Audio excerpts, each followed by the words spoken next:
This evening, let's explore Bickering, bamboo, and meditation. This is Lama Jigme Gyatso of the Buddha Joy Meditation School. Welcome to Meditate Like a Jedi. This is the Lama you are looking for.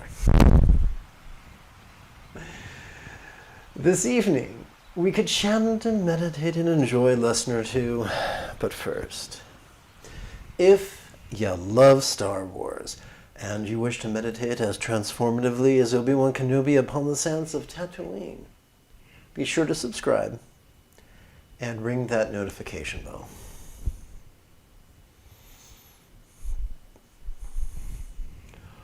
Once again this evening, we could explore Bickering, bamboo, and meditation that you too could meditate like a Jedi.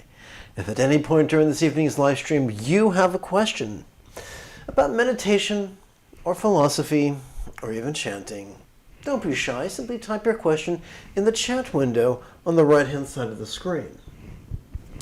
Unless, of course, you're watching a replay, then simply type your question either in the comment area below or on the Patreon page.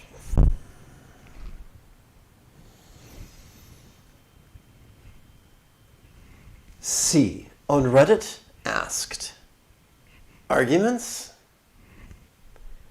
C. Continued, I attempt to be helpful and positive the vast majority of the time. However, once in a while, particularly if I've had a bit of stress in my day, I am unable to face negative responses online with equanimity. How do others approach that obstacle? You know how it goes. You'll respond to a comment and either the other person or some other observer jumps in to argue, either assigning assumptions to your words or outright attacking what you've said. Stop right there. So, sometimes that's out of ignorance. However, the majority of that time that happens, that person has an ulterior motive. Often, that ulterior motive is... Remember back in the 80s, there was a movie called Quest for Fire? Well, this is Quest for Self-Importance. And so some people will deliberately misunderstand you so that they can experience self-righteous rage and vent on you. For other people, hopefully a smaller number of people, but for a certain demographic, it's completely different. They just derive pleasure from making you feel emotional pain. They just get off on that.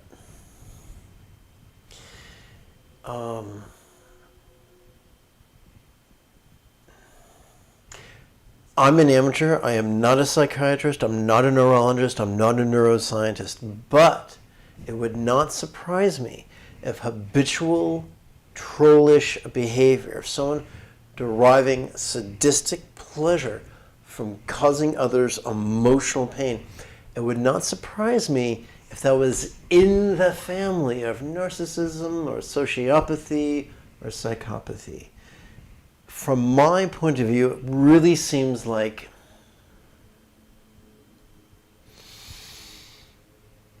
either the anterior cingulate gyrus, the hub of our mirror neurons, is not wired properly, or just been somehow, for want of a better term, repressed.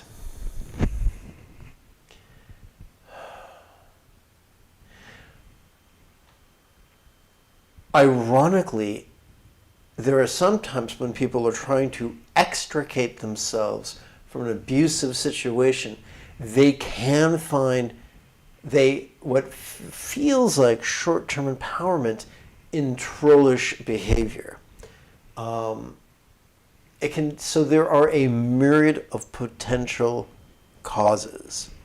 However, when someone is in the thrall of troll behavior, you really can't help them. it's been my experience that they are really just immune even to a pattern interrupt. They're very, very difficult to help. Your best bet is help someone from afar by not engaging them with them directly, but through one of the many, many metta practices, whether those metta practices are Theravadan, Mahayana, or Vajrayana. There are some wonderful, wonderful practices where you can reach out across the ethers, literally or figuratively, and strive to help them. Let's continue. Typically, I try to defend myself in these situations, and that might be the issue right there. Yes, it is. Once someone has chosen to deny you the benefit of the doubt, it is very rare that they can see reason. Stephen King mentioned this in Hearts in Atlantis, or Hearts in Atlanta, probably Hearts in Atlanta. I saw the movie version, where towards the final reel of the movie, the character portrayed by Sir Anthony Hopkins says to the young boy, "That's because your mother does not let go of her first worst opinion." And he, of course, was talking about folks who have difficulty giving the benefit of the doubt. By the way, refusal or inability to, let's try this again, refusal to give the benefit of the doubt, or inability to give the benefit of the doubt, or a red flag for self-righteousness. If you have any interest or familiarity with the Christian New Testament, you may remember that there's a passage in the 13th chapter of 1 Corinthians, and according to some translations it reads, "Love trusts all things." That can be amplified through the lens of the first epistle of John. And it could come to mean, by way of dichotomy, that if love trusts all things, then fear suspects all things. But wait, not only perfect love drives out fear. Why? Why is that? Well, according to the Christian scripture of 1 John, it's because God is love. So when we look at those two passages, those two very poignant and famous passages in Christian circles, a very profound truth is revealed. That if someone is in fear and aggression and blinded by that fear and aggression, they are denying you the benefit of the doubt. Not only are they psychically assaulting you, but they're in a quagmire, a spiritual quagmire of hate and fear and rigidity. Now, does that make what they do okay? No. You are not a doormat. If someone's trying to punch you, step back a few paces. Maybe step back a mile. Love them from afar. But definitely have empathy on them. Because no one wakes up and says, "I want to be the villain." So getting back to the question, there is a passage in the Tao Te Ching which can be rendered in English as, "There is no defeat like defending yourself." Don't defend yourself. If someone wants to hate you, let them hate you in the best of health. Once again, love them from afar, but don't try to force them to change their thinking. Forcing someone to do anything, even if it's in their best interest, is an act of violating their personal autonomy, which to me is in the family of rape. Maybe I'm mistaken. That's my view of things. Let's continue. O continues. Is it O? No, it's C. Sorry. C continues. But about 50% of the time, clarifying helps, and myself and the other party come to understand one another. The other 50% of the time, though, the response is weaponized, either twisted or turned into something that it wasn't intended to be. I'm reminded of the brilliant Jane Austen, who wrote Mr. Darcy's Lament. And your very great talent is to willfully misunderstand others. Let's continue. And the person will tap out a snide reply saying something like, the fact that you responded proves that I'm right, or similar. No, it doesn't. They'll quote my replies line by line, breaking them down into a word by word and blow by blow accusation of, here's what you said, and clearly this is what you meant. So, number one, if someone is investing that much time and effort to prove a stranger wrong on the internet, to quote Hank Hill, they ain't right. Life is wondrous and exquisite. Don't squander your time and energy defending yourself against railing accusations. So here's what you said, and clearly this is what you meant. That sounds very much like an appeal to an absence of evidence logical fallacy. I don't know what A is, therefore it must be B. The inference is they don't know what you're thinking. They are only able to guess based on their worldview. Therefore, their guess speaks much more about them than it does about you. Sadly, I knew a man whose mother-in-law had either been sexually assaulted as a child or had somehow had a friend who was sexually assaulted. And when this overweight man walked downstairs after having put his little girl to bed, he was sweaty and out of breath because he never met a dessert he didn't like. And she just assumed right off the bat that the reason he was sweaty and out of breath was because he had just raped his toddler daughter. And that was all the evidence she needed. Perspiration, respiration, and her own preconceptions. And for decades, she absolutely loathed him based upon that.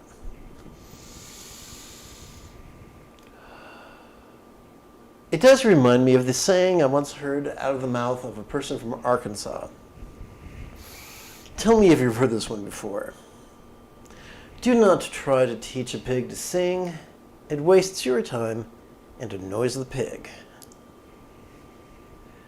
If someone takes delight in hating you, as painful as it is, just retreat from them. Retreat from them. Which is difficult to do if someone is a house guest or a family member, but if someone is a stranger on the internet, just give them dead air.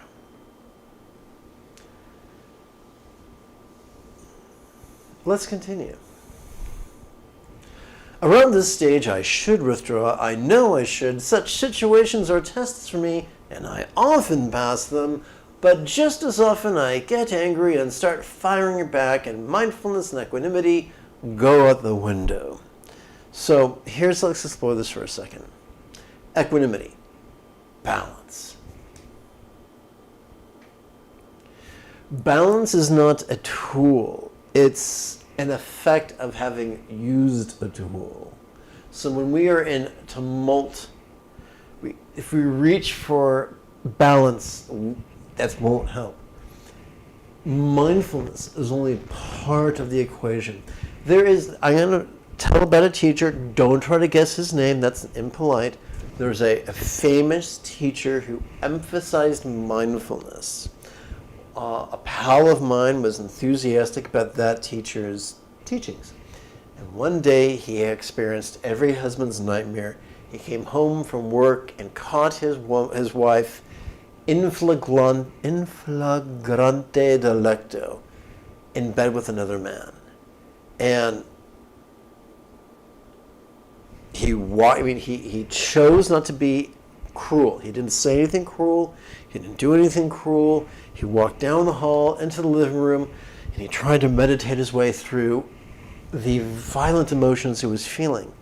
Sadly, all his teachers, mindfulness teachers, told him to do was to label what he was experiencing. He did not teach him how to let go of what he was experiencing. In the 7 enlightenment factors, we are taught of the first enlightenment factor is mindfulness. The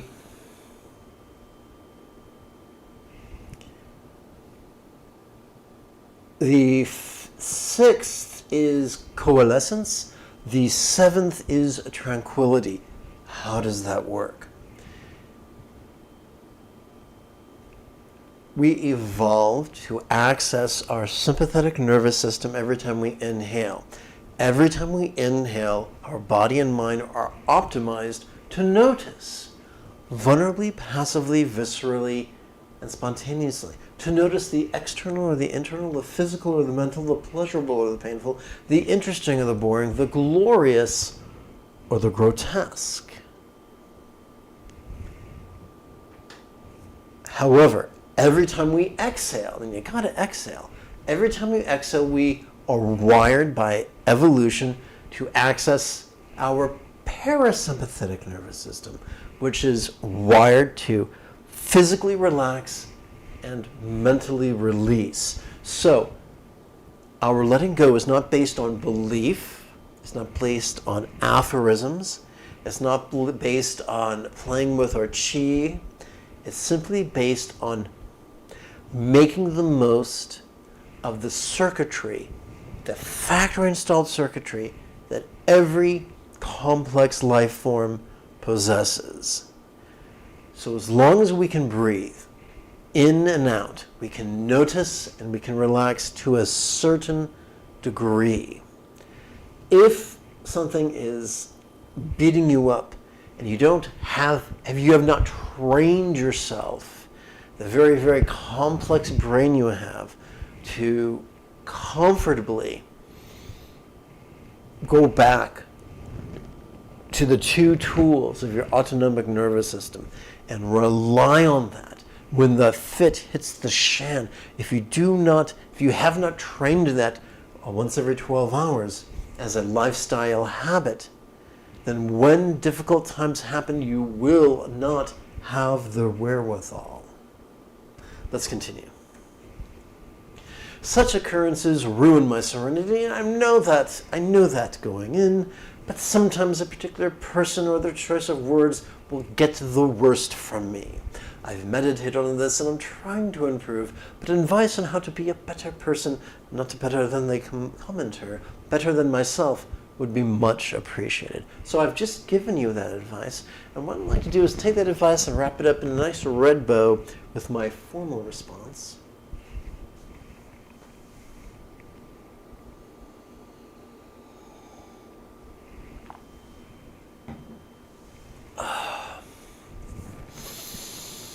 What could arguments and bamboo have in common? In pointing out instructions for an old lady, Karma Chakme no trilling in Tibetan, Karma Chakme Rinpoche taught that once we slice open a bit of bamboo and discover its hollowness, we then understand the nature of all bamboo. No need to prance about the countryside dissecting all the bamboo we encounter. I've asked, and the panda bears have made it quite clear that's their job. Similarly, once we understand the spiritual perspective on arguing, we have something that could be applied universally to every disagreement. In the 65th quatrain of Zapatul Rinpoche's The Heart Treasure of the Enlightened Ones, we learn of the folly of striving to do anything, no less change another's mind against their will. The correct practice of marrying mindfulness to our inhalation and meditation to our exhalation could train our mind not only to cultivate the midpoint between the 2 toxic extremes of being controlling or scattered, but it could also empower our own choices, utterances, and deeds to flow from that place of centered spontaneity. Meditate like a Jedi once every 12 hours, and you'll be equipped to dance gracefully past the next contentious control.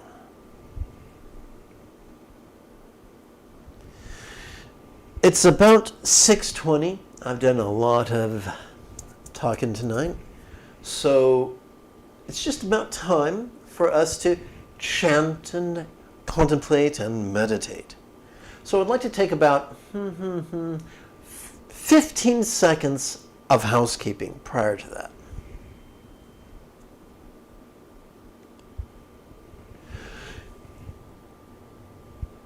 If there are lessons you'd like to request, or you simply wish to support the continued availability of these classes, there is a Patreon link in the description area below the video.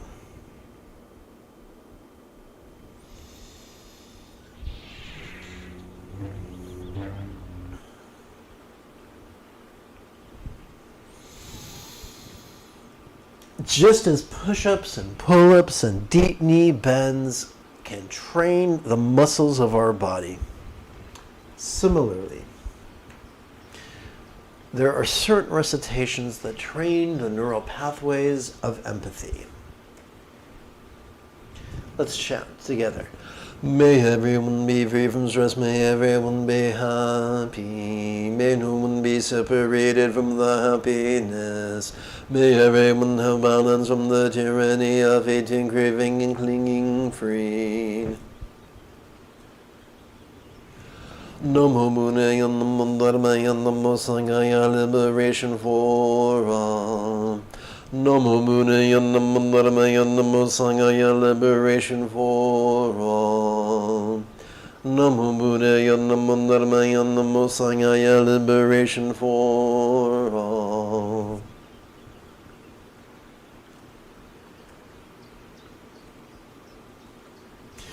Through the cause and effect of my practice of love and letting go, may each sentient being of each world know practice with me in unison. So now we are preparing for our mantra meditations, which are actually more contemplations than not. By the way, the first two folds of the Eightfold Path are letting go, the wisdom of letting go, and loving wishes, which are the object of this evening's and every evening's contemplation. With whom we invoke the example of the Muni wise one. Like the Maha greatly wise one Muni of the Shakyas, we so hard wish enlightenment for all.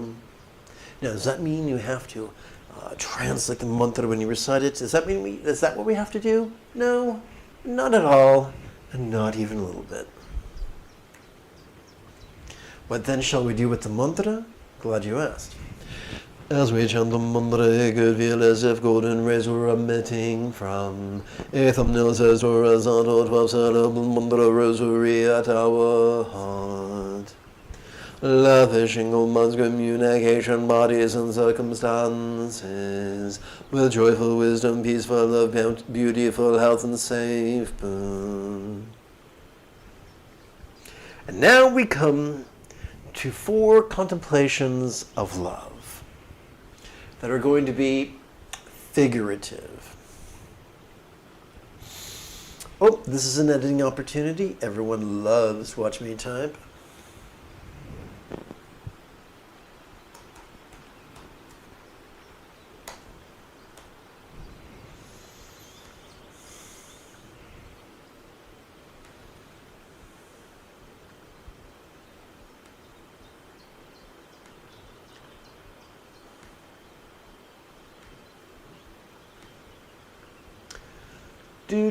Come on now. What's going on here? Okay.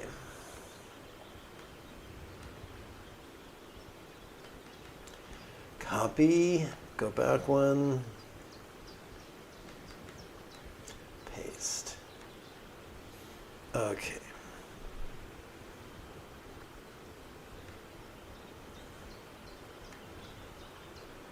The screen's probably going to go nuts.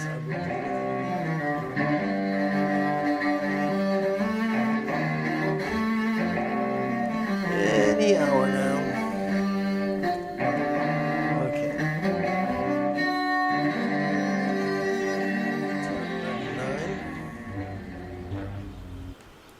here we go. So, welcome to the wide world of Buddhist manifesting, where we do not get specific. We work generically with just 4 wishes, the wish for, and we don't work with one person, we work with all beings everywhere, real or imagined. So we work with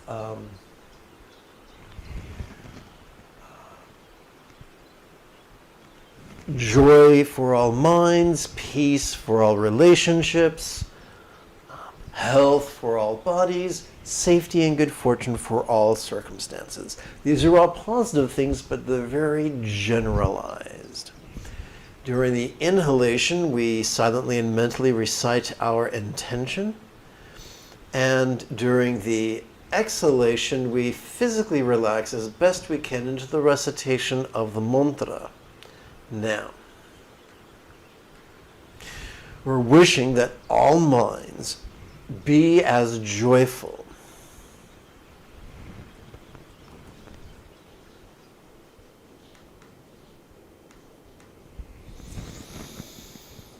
as a Buddha's mind, as a Buddha's mind of lore, symbolized by a one-syllable mantra such as Ah.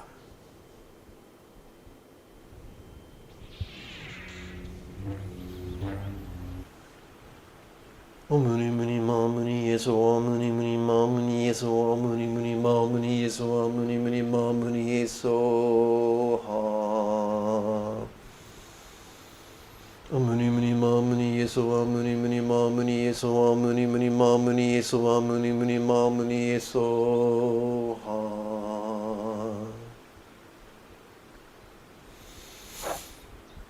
Om Muni Muni Ma Muni Yeso Om Muni Muni Ma Muni Yeso Om Muni Muni Ma Muni Yeso Om Muni Muni Ma Muni Yeso Ha. Oops, off tune. Om Muni Muni Ma Muni Yeso Om Muni Muni Ma Muni Yeso Om Muni Muni Ma Muni Yeso Om Muni Muni Ma Muni Yeso Ha. Now it's the same basic thing.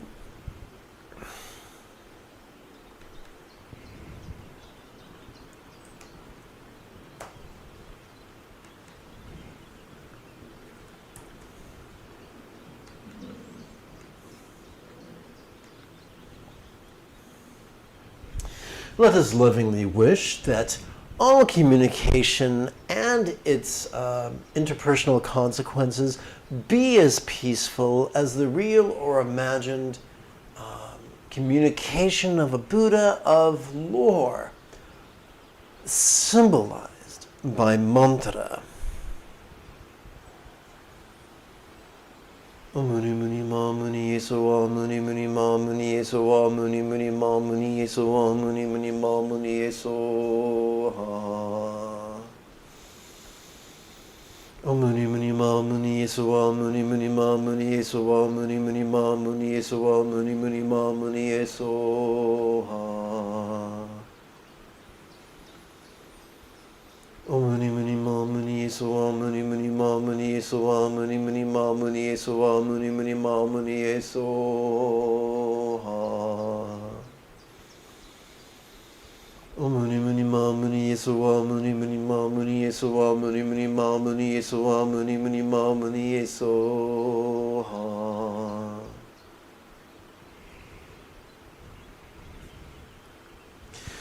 Let us lovingly wish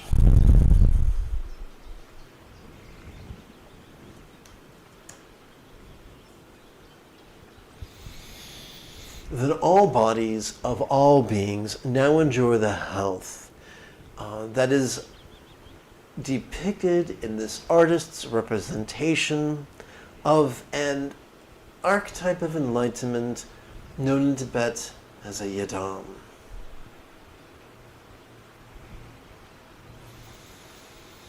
Om Muni Muni Ma Muni Yeso Om Muni Muni Ma Muni Yeso Om Muni Muni Ma Muni Yeso Om Muni Muni Ma Muni Yeso Ha. 1, 2, 1, 2. I think this would be better if I remove the bold and just highlighted this. Okay.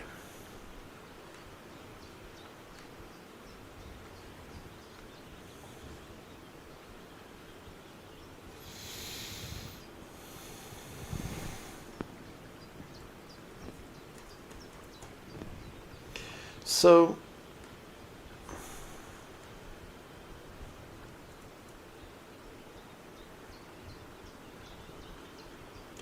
now we wish that all circumstances of all beings possess the safety and abundance as depicted in artists' renderings of Buddha's paradises of lore. Muni muni ma muni yeso muni muni ma muni yeso muni muni ma muni yeso muni muni ma muni yeso ha. Muni muni ma muni yeso muni muni ma muni yeso muni muni ma muni yeso muni muni ma muni yeso ha. Muni muni ma muni yeso muni muni ma muni yeso muni muni ma muni yeso muni muni ma muni yeso ha. Muni muni ma muni yeso muni muni ma muni yeso muni muni ma muni yeso muni muni ma muni yeso ha. One moment. 1, 2, 3, 4, 5, and 6. So, quick like a bunny, I shall hit copy and go merrily on my way. But first, I should probably verify that the display is still synchronized. Having played with 4 mantra-oriented contemplations pertaining to love, we now turn our heads to the wisdom of letting go. And we shall explore the wisdom of letting go in 3 exercises. First, we shall chant a bit that will remind us of what emptiness and voidness means from the perspective of figures of speech. Second, we shall play with the wisdom of letting go using mantras. And thirdly, we shall play with the wisdom of letting go in the absence of mantras.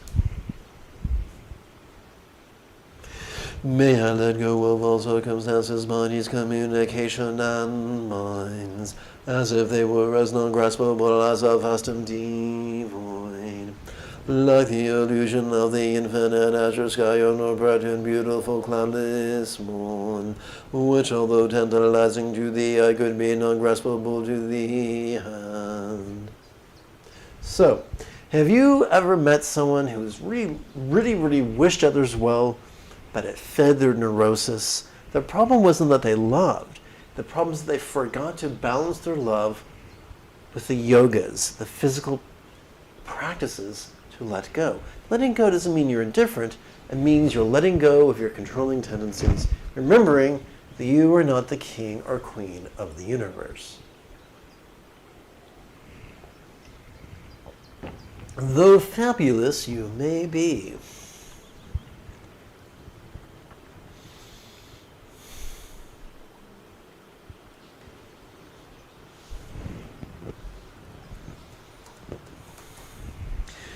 So, what these next 8 exercises have in common, not only that they're dealing with the wisdom of letting go, what they also have in common is that they are formatted as rhetorical questions.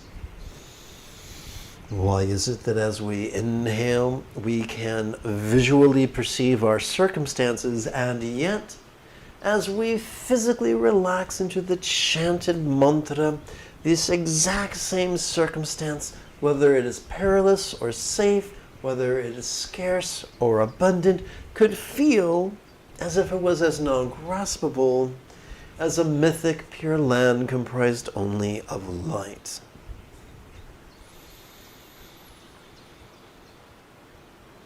Muni muni ma muni yeso muni muni ma muni yeso muni muni ma muni yeso muni muni ma muni yeso ha. Muni muni ma muni yeso muni muni ma muni yeso muni muni ma muni yeso muni muni ma muni yeso ha. Whew, so off tune. Muni muni ma muni yeso muni muni ma muni yeso muni muni ma muni yeso muni muni ma muni yeso ha. Muni muni ma muni yeso wa muni muni ma muni yeso wa muni muni ma muni yeso wa muni muni ma muni yeso ha.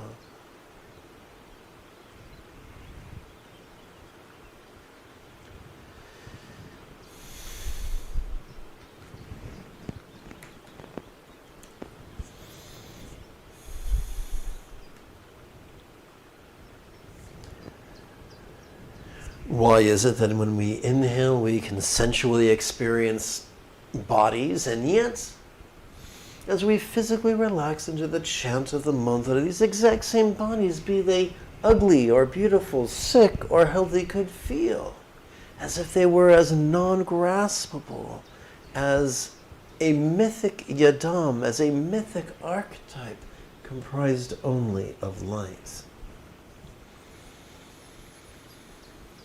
Muni muni ma muni yeso wa muni muni ma muni yeso wa muni muni ma muni yeso wa muni muni ma muni yeso ha. Muni muni ma muni yeso wa muni muni ma muni yeso wa muni muni ma muni yeso wa muni muni ma muni yeso ha. Muni muni ma muni yeso wa muni muni ma muni yeso wa muni muni ma muni yeso wa muni muni ma muni yeso ha. Muni muni ma muni yeso wa muni muni ma muni yeso wa muni muni ma muni yeso wa muni muni ma muni yeso ha.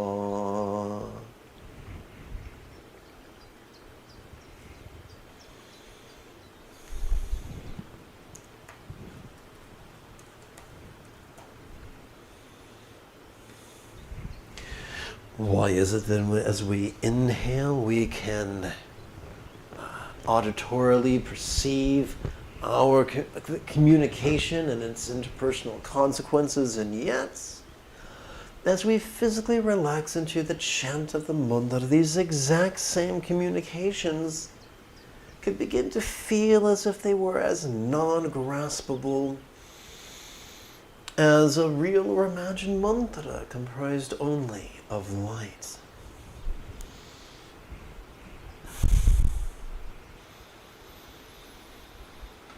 Muni muni ma muni yeso wa muni muni ma muni yeso wa muni muni ma muni yeso wa muni muni ma muni yeso ha.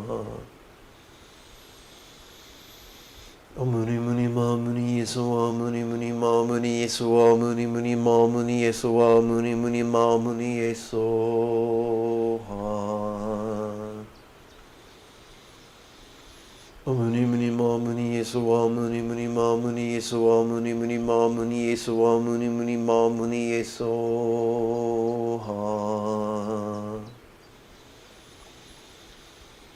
Muni muni ma muni yeso wa muni muni ma muni yeso wa muni muni ma muni yeso wa muni muni ma muni yeso ha.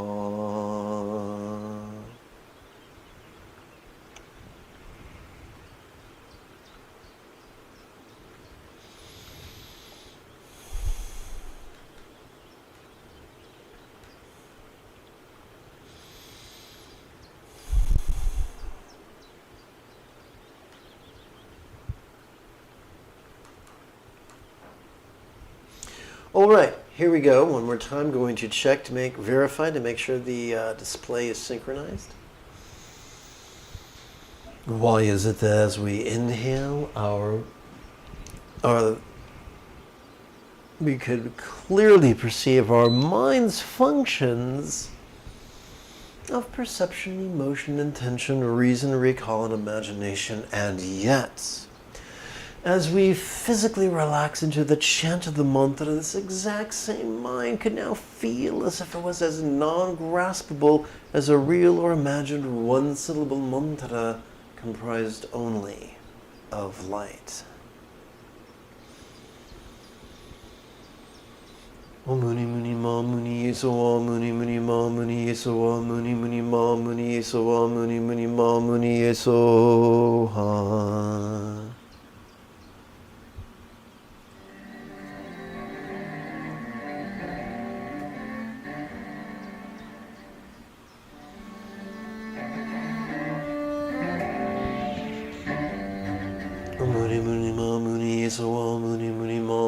so Om Muni Muni Ma Muni so Om Muni Muni Ma Muni so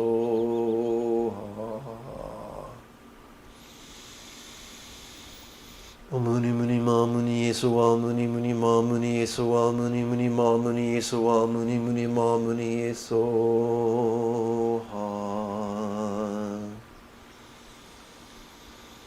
Om Muni Muni Ma Muni so Om Muni Muni Ma Muni so Om Muni Muni Ma Muni so Om Muni Muni Ma Muni so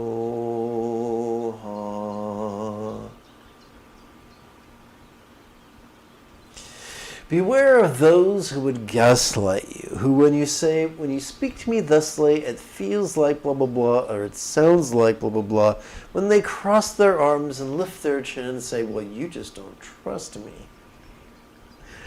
That's a form of gaslighting. Never trust someone who demands your trust. The trustworthy will never ask for it. They will simply act in a kind and impeccable manner.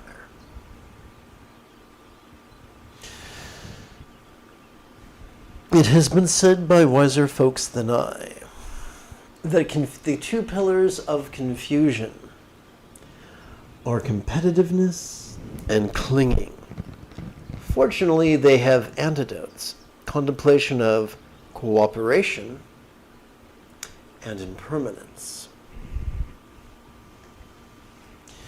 How could all places blissfully melt into a rainbow light that absorbs into this body? Excuse me, I said cooperation. I should have said interdependence.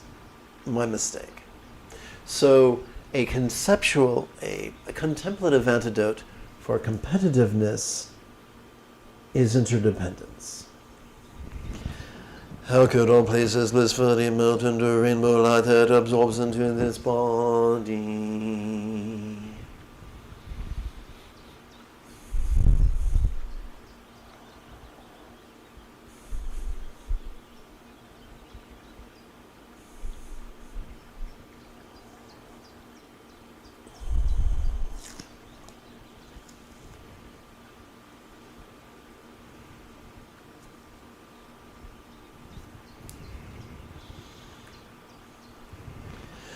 How could all bodies blissfully melt into a rainbow light that absorbs into this speech?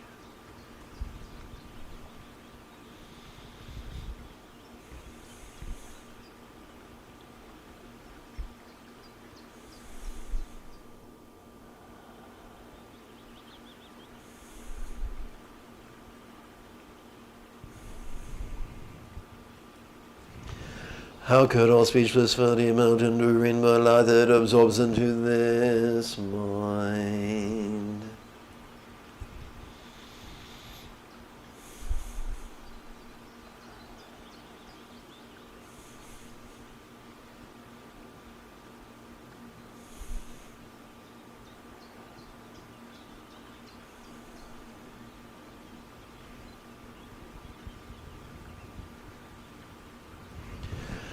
How could all minds blissfully melt into a rainbow light that absorbs into infinite emptiness?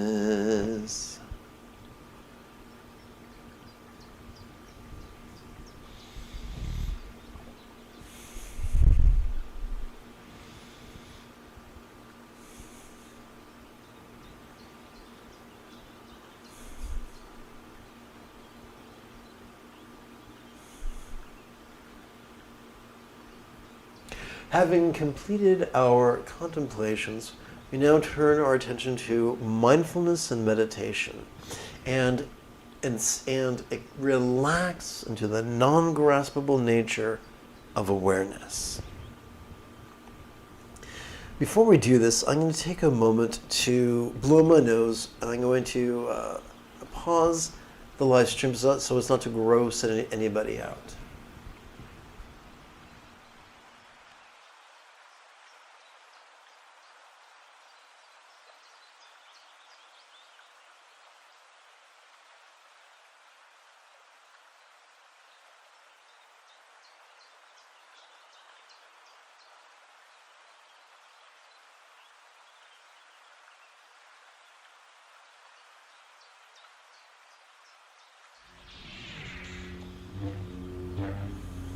And I'm back.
May all beings have the joyful wisdom, peaceful love, beautiful health, and safe boon of the Buddha's mythical mind speech for man lot.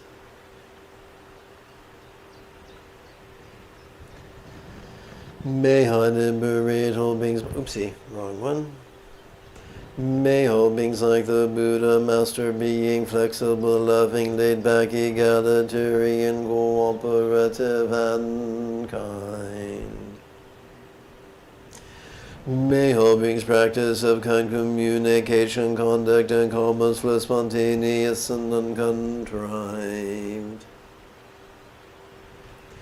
May all beings like the Buddha master the Eightfold Path as well as liberate all others.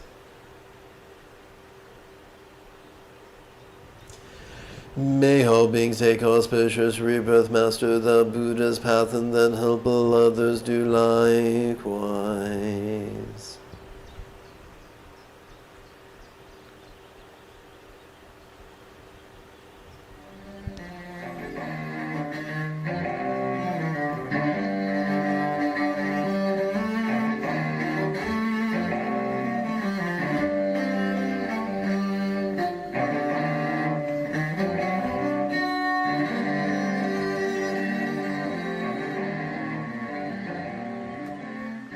In approximately 10.5 hours, we could explore our golden opportunity as well as chant and meditate some more. Until then, may you and yours be happy and healthy.